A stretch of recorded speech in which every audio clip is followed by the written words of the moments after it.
This is Call of Duty Ghosts in 2025, a game that came out on November 5th, 2013, and in my opinion is one of the hidden gems of the Call of Duty franchise.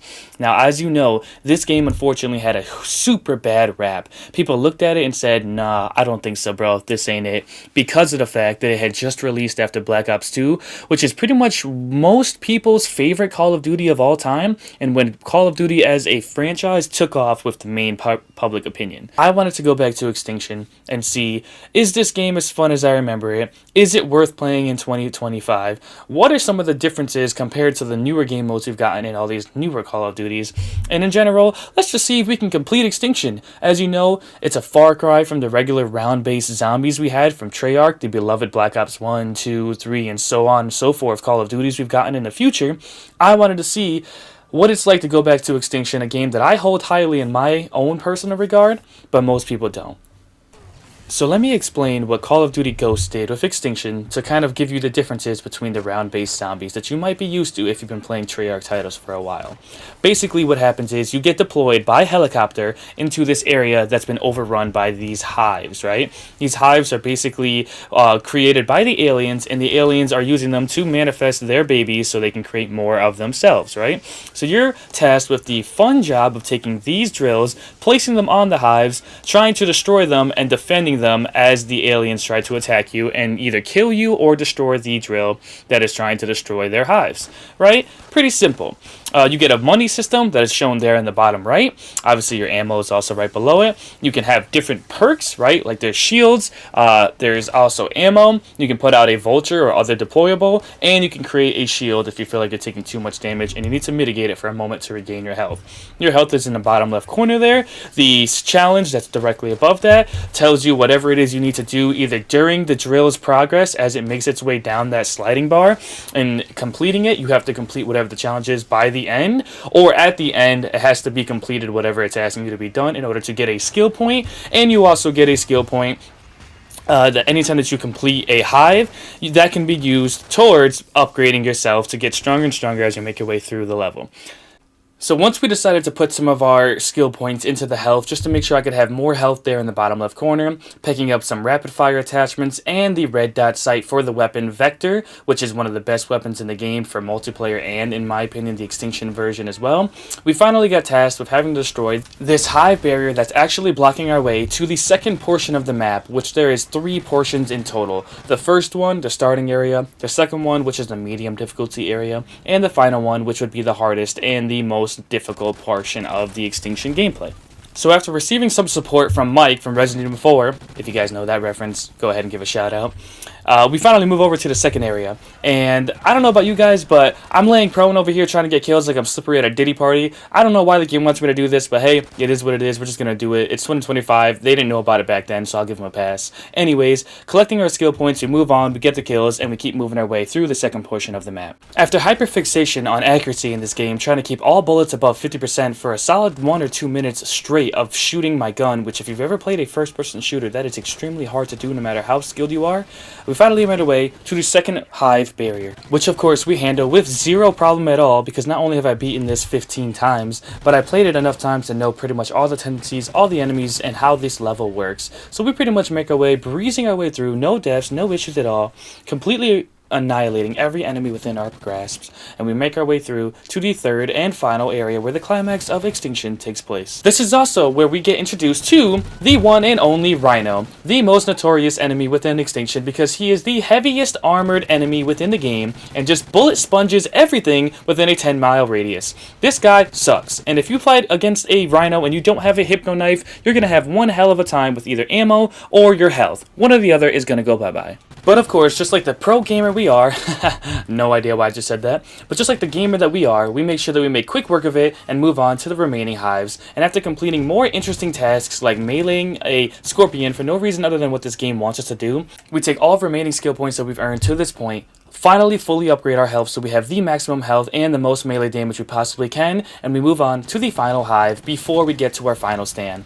Of course, we're going to make sure to throw all of our secondaries like a flare, which is equivalent to the monkey bomb in Black Ops Zombies, if you've ever played that. And we're going to make sure that they're gathered around singing Kumbaya, celebrating everything that we've completed so far, because you know that we're about to win this, and I think they can feel it as much as you at home can feel it. After completing another section, and finally getting to the final holdout of the game, we make sure that our ammo, our armor, our vulture, and our health, they're all fully stacked, ready to go, and might as well throw a skill point into the weapon, so I get a muzzle break and make it a little bit easier. I run back, I pick up the hypno knife that I found earlier in the game, and I plant the final holdout section of the game so I can finally activate this tactical nuke and run for my life. Now, for those of you who don't know, the hypno knife is something you unlock through the leveling system within the game, which basically you can hypnotize one enemy that you hit directly with the hypno knife, and they turn onto your team and start attacking other enemies. Now, you have to actually unlock the ability to hypno knife a rhino because it's such a strong enemy that they don't want to make the game too easy for you, and since it's going to basically turn them onto your team, it's one enemy less that you have to fight, along with the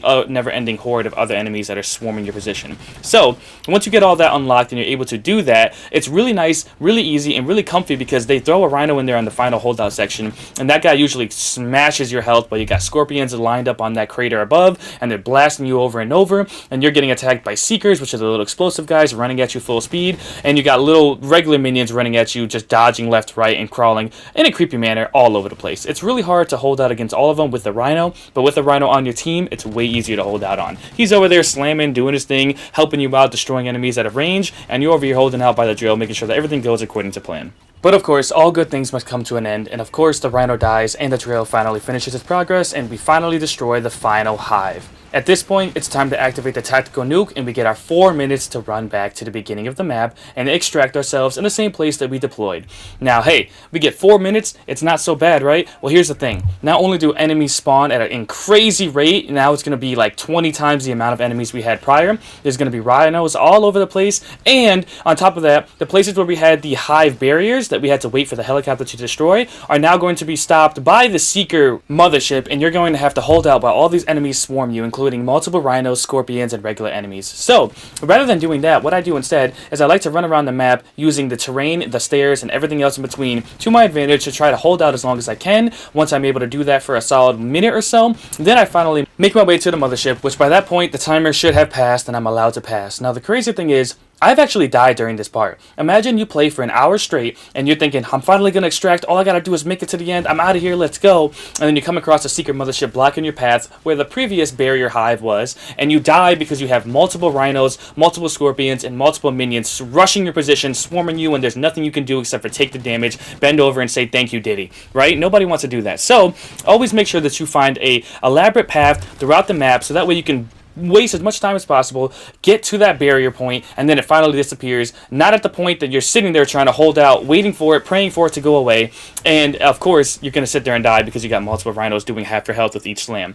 Now, same thing here, where the previous hive barrier was, I have to sit here and hold out, so instead of running to it, sitting there and waiting to letting them all swarm my position, I make the use of the terrain, I go up, down, side, left, right, I'm killing the enemies on the way, trying to make one less enemy that I have to fight, and I'm trying my hardest to kind of stall for as much time so I can eventually get to that point and rush straight through. When I'm ready to go, it's ready to go for me as well. We finally decide that enough is enough, and I'm going to make my way towards the mothership, and surprise, it's still there. I was like, oh no. Well, luckily I've killed enough enemies, I've killed enough rhinos, hopefully I can get out of here. And there it is, boom, perfectly timed, only a few seconds to spare. So at this point, I've got 2 minutes left, and the extraction point is literally a straight shot directly in front of me. Where I was deployed is where I have to leave. So what do? I decide to have a little bit of fun, because I know at this point it's all kumbaya. We've already won. I've got so much money, I've got so much health, I've got so many different things ready to go. I could get out of here and win right now if I wanted. So I decided to take a victory lap and shoot at every enemy, trying to kill the rhinos, trying to kill the little guys, the scorpions. Everybody's going to die. The seekers, does not matter who you are, where you are, what you're from, where you're from,